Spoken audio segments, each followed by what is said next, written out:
오늘은 성전을 넘어선 기도라는 제목으로 함께 은혜를 나누고자 합니다.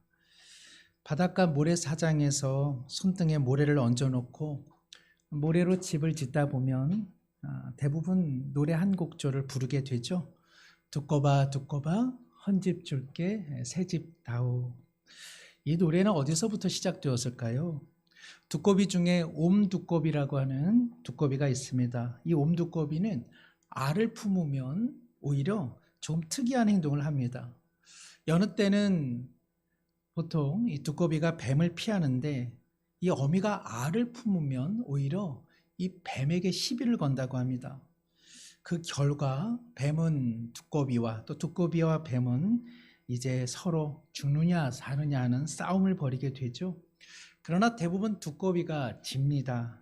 그런데 이 질 게임을 왜 알을 품은 어미 두꺼비는 뱀에게 시비를 걸어 하는 걸까요? 두꺼비는요, 자기가 죽을 쯤에 독을 뿌려서 뱀을 죽게 한다고 합니다. 그리고 자기도 뱀에게 죽게 되죠. 이를 통해서 알에서 나온 새끼들이 뱀도 먹고 어미도 먹어서 그들이 자라날 수 있는 환경을 마련해 준다는 것입니다.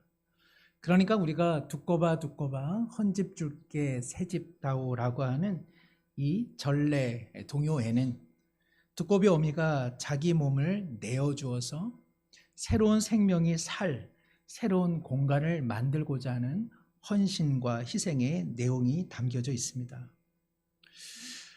마지막이라는 말을 너무 자주 사용할 것 같습니다. 마지막으로 설교, 또 마지막으로 찬양, 또 마지막으로 식사, 또 마지막으로 오후 예배 등등 오늘의 모든 순간들은 다 마지막입니다.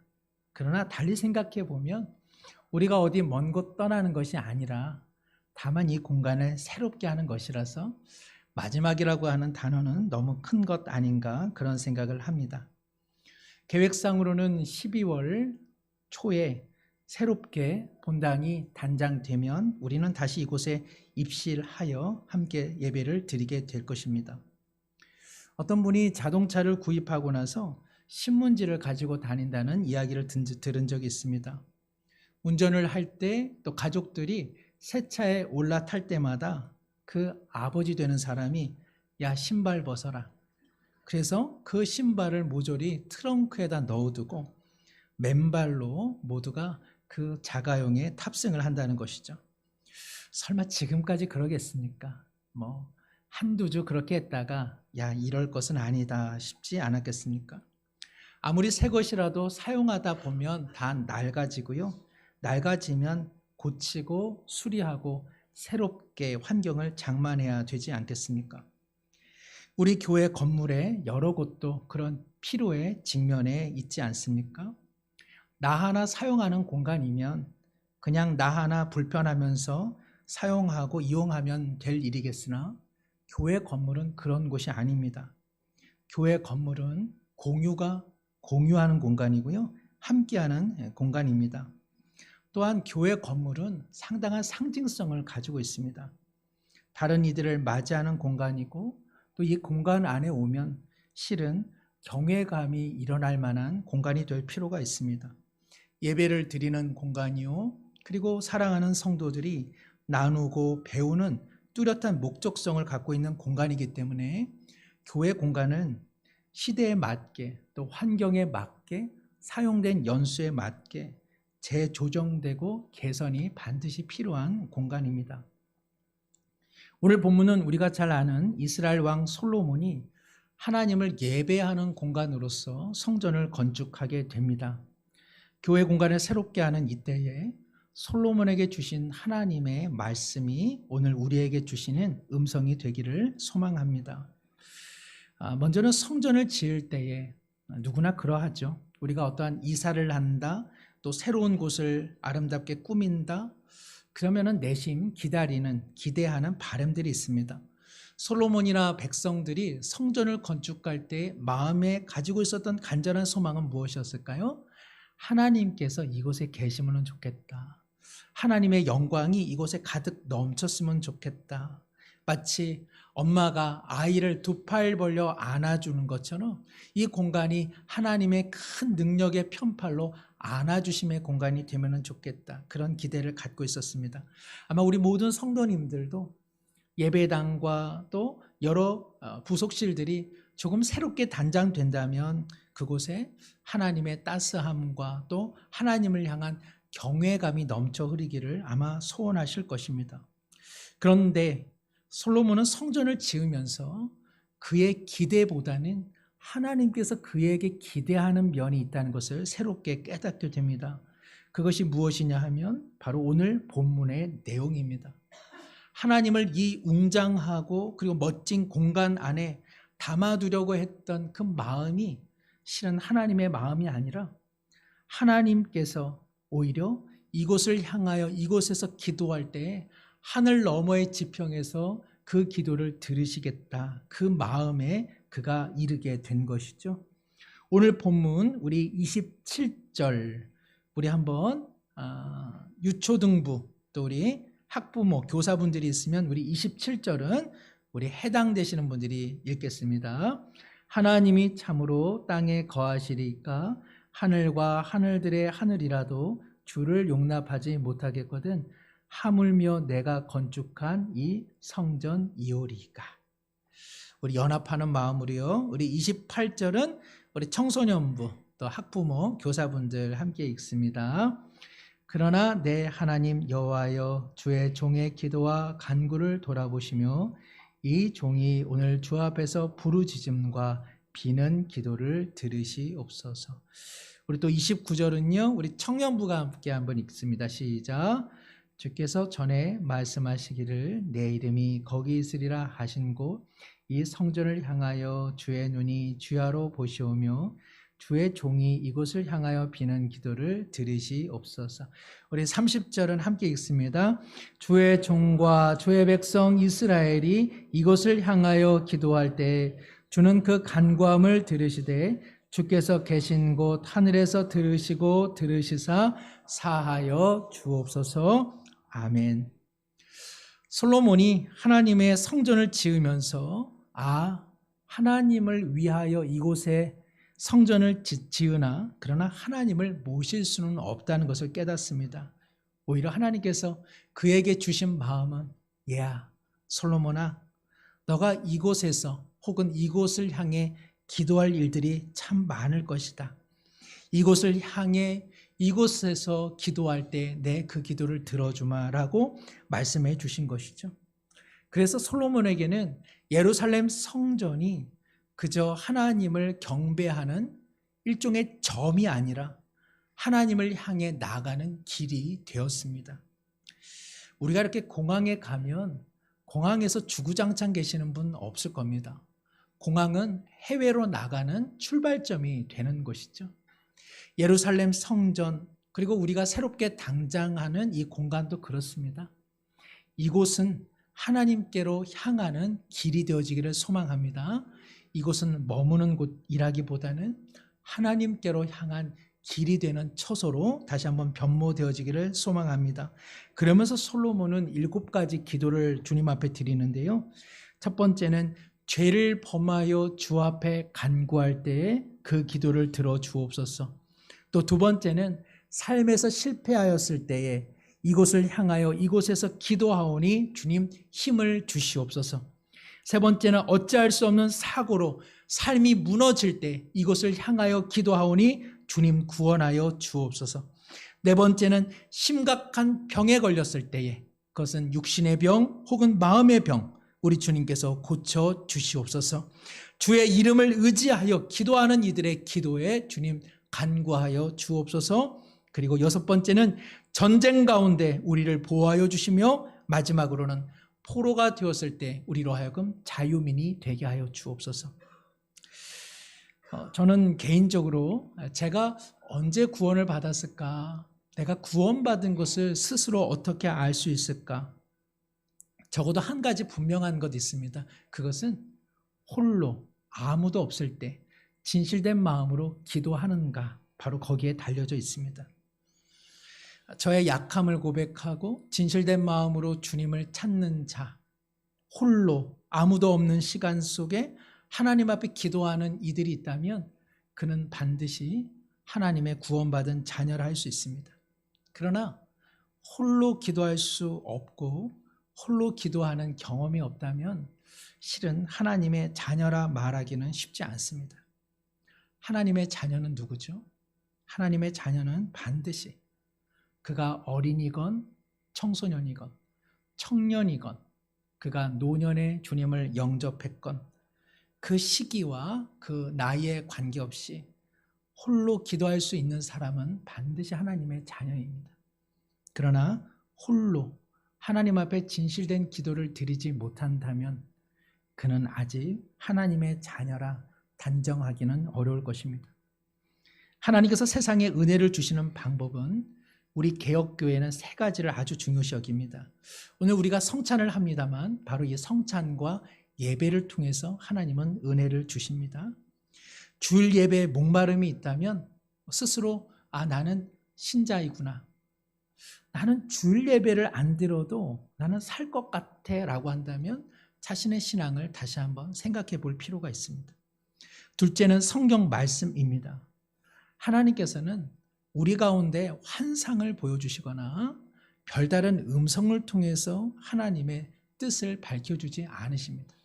하나님은 기록된 성경 말씀을 통하여 하나님 자신의 풍성하신 은혜와 그 내용을 우리 가운데 알려주십니다. 만일 우리 중에 성경 말씀에 대한 목마름이 있다면 그는 신자입니다. 그러나 하나님의 말씀에 대한 목마름이 없다면 자신의 신앙을 다시 한번 생각해 볼 필요가 있습니다. 하나님께서 신자에게 은혜를 주시는 세 번째 방법은 기도입니다. 안타깝지만 솔로몬의 성전 건축은 훗날 많은 비판과 부작용을 일으키고 맙니다. 그러나 솔로몬이 성전을 건축하면서 드린 앞선 7가지 기도는 구약에서 대단히 중요한 기도의 부분을 차지하고 있습니다. 그렇습니다. 하나님께서는 솔로몬이 성전을 건축하고자 하는 그 마음을 기도로 하나님께 나아가는 기회로 삼으셨습니다. 사랑하는 성도 여러분, 교회가 리모델링을 합니다만 교회의 리모델링 자체의 마음을 두는 것을 넘어서서 과연 나의 마음은 하나님께로 나아가는 길이 되고 있는지 자신의 신앙과 자신의 기도 생활을 점검하시기를 소망합니다. 기도를 하는 실제적인 4가지 방법을 제가 말씀드리죠. 첫째는요, 기도하는 시간과 공간을 반드시 정하셔야 됩니다. 사람이 누구를 만나면 의례 이런 말을 하죠. 우리 언제 한번 봅시다. 그런데 그 사람이 언제 볼까요? 어디서 볼까요? 이렇게 질문해 오면 당혹스럽습니다. 그냥 한 말인데 저 사람을 언제 어디서 만나야 한다. 이것이 상당히 당황스러움을 주죠. 우리도 하나님을 향해서 마찬가지입니다. 하나님께 기도한다고 하면서도 언제라고 하는 시간을 정하지 않고 어디서라고 하는 장소를 정하지 않습니다. 그냥 나 기도해야 되는데 그리고 기도하지 않는 것이죠. 기도할 여건, 기도할 기회는요, 내 스스로가 마련하지 않는 한 절대로 찾아오지 않습니다. 사단이 이렇게 말하죠. 기도할 때가 올 거야. 너 인생에 큰 일이 일어날 텐데 기도는 그때 하는 거야. 평상시에는 기도할 필요가 없어. 여러분이 만약 사단의 그러한 이야기에 마음이 현혹된다면 사단은 여러분을 향해 흐뭇한 미소를 지을 겁니다. 사랑하는 성도 여러분, 기도를 반드시 정한 장소, 정한 시간에 해야 되는 것이죠. 둘째는요, 성경을 읽으면서 기도하십시오. 대부분의 사람들은 기도를 하면 실제로는 3분, 5분 넘어가기가 쉽지 않습니다. 또 그 기도하는 내용을 옆에서 듣다 보면 중언부언에다가 상투적이고 그저 뜻없는 기도를 남발하는 경우가 참 많이 있습니다. 이상하죠? 친구와 만나서는 1시간도 이야기하고요. 전화통을 붙잡고 껴안고 이불 속에서 전화를 하고 나서도 야, 자세한 것은 만나서 하자. 전화로는 안 돼. 그런데 우리는 하나님 앞에 10분을 기도하기가 참 어렵습니다. 기도를 하자마자 드는 생각이 어떤 소리죠? 모기가 있는 것 같은데? 가만히 있어보자. 기도 끝나고 내가 할 게 뭐더라? 학교에 늦는 거 아니까? 회사에 늦는 거 아니까? 그러면 하나님의 영광을 가리는 일이야. 기도는 신속 정확하게 하고 내가 해야 될 일을 하는 것이 하나님께 더 영광을 올리는 것 아니겠어? 그럴 때마다 사단이 우리를 보고 그럼 그렇지 하고 흐뭇해합니다. 성경을 붙잡고 성경을 한두 장 읽고 기도하십시오. 그리고 그 성경의 내용이 잘 이해되지 않더라도 그 말씀을 의지하여 천천히 기도하십시오. 세 번째는요, 기도의 순서에 대해서 말씀드리죠. 마치 동심원처럼 기도하시면 좋습니다. 중앙에서부터 그리고 그 외로 퍼져나가는 것이죠. 먼저 그 중심은 나입니다. 나를 위해서 기도하십시오. 성결케 해주시기를, 믿음 더해 주시기를, 겸손한 자로 오늘 하루를 살도록 그런 모든 죄악에서 그런 모든 시험에서 주님 건져 주시옵소서. 가끔 가다가 저는 제 얼굴을 봅니다. 못났다, 못났어. 그러면서 제 영혼도 비춰봅니다. 참 비참한 존재지. 사랑하는 성도 여러분, 세상에서 누가 가장 가난하고 비참한 존재인지요? 우리 자신을 말씀에 비추어 보면 아, 내가 가장 비참한 존재이구나.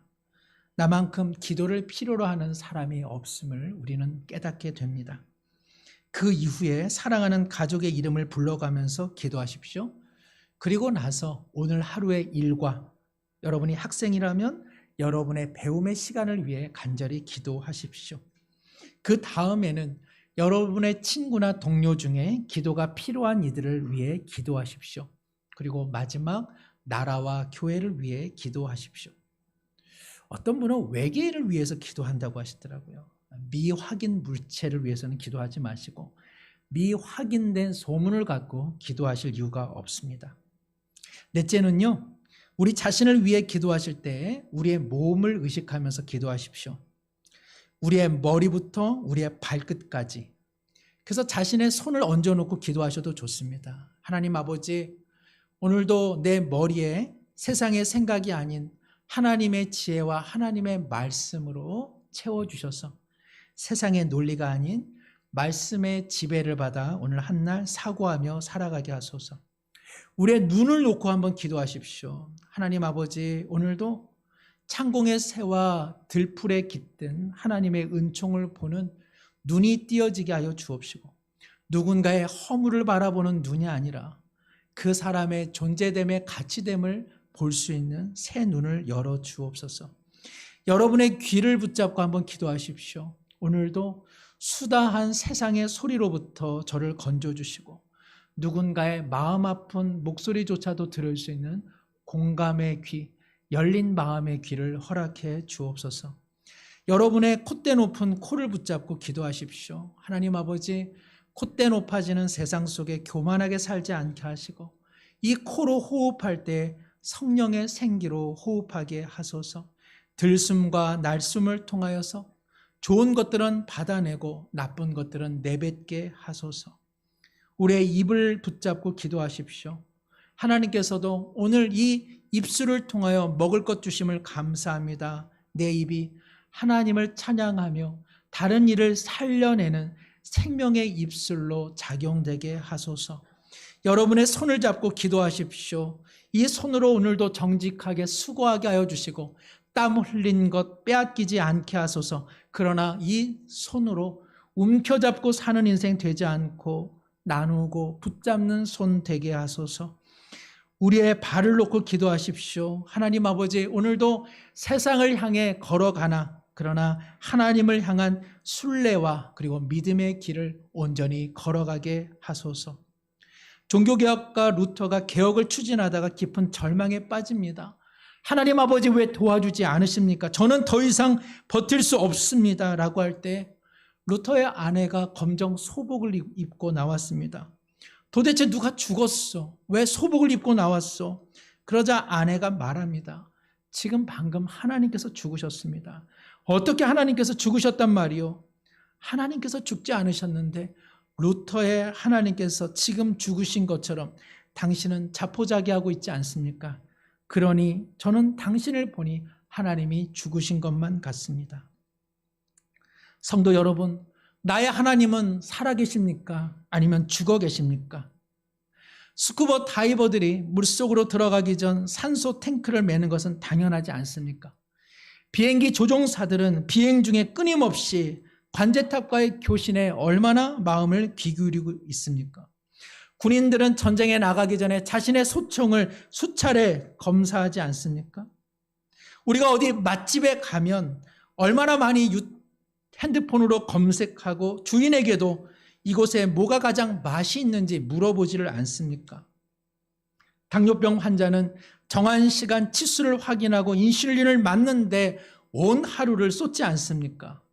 곰돌이 푸우도 어떻습니까? 끊임없이 꿀단지와 꿀통을 찾는데 하루를 다 소비하지 않습니까? 그런데 우리 유독 신자들은 하나님을 만나길 원한다고 하면서도 결코 기도는 하지를 않습니다. 하나님의 은혜와 하나님의 사랑 없이는 한순간도 살 수 없다고 고백은 하나, 그러나 절대로 기도를 하지 않고 시간을 정하지 않으며 장소를 정하지를 않습니다. 성도 여러분, 솔로몬은 성전을 건축하는데 하나님께서는 솔로몬에게 기도를 하게 하십니다.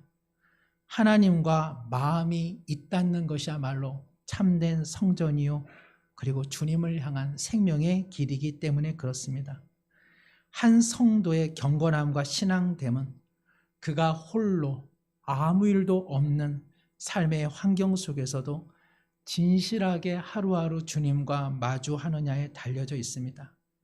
기도를 하지 않는다면 우리의 신앙의 건강성은 허약해 있는 것이요, 하나님 앞에 정한 시간, 정한 장소에서 진실한 마음으로 기도를 한다면 그의 신앙의 건강성은 확보되어져 있는 것입니다. 시작되어지는 교회당의 리모델링 기간 중 우리 모두 리모델링을 넘어서서 성전 되시는 성령 안에서 더욱 기도하며 우리의 삶에 그리고 공동체의 주의 뜻이 이루어지도록 기도하는 우리 모든 성도님들 되시기를 축복합니다. 기도합니다. 하나님 아버지, 설립 51년을 맞이하는 교회 이곳 예배당에 지난 34년간 은혜 부어주심을 감사합니다. 손길과 눈길 닿는 곳마다 주님의 사랑의 이야기가 가득하고 살아가는 성도들의 교제와 헌신의 이야기가 가득합니다. 이제 그 아름다운 신앙의 이야기를 영적 자산으로 보관하면서 예배당과 시설을 새롭게 보수하고자 하오니 새로움의 시간 속에 주님께로 더욱 향하는 참된 신자 되게 하소서. 어린이로부터 청소년, 청년, 장년 우리 모두가 하나님 앞에 진실한 기도자로 살아가게 하시고 기도 가운데 주님의 뜻이 이루어지는 개인의 삶과 가정 그리고 자녀들과 우리 공동체의 삶이 되게 하소서. 우리의 공간이 다만 머무는 점이 아니라 하나님께로 나가는 기도의 길이 되게 하소서. 예수님의 이름으로 기도드리옵나이다. 아멘.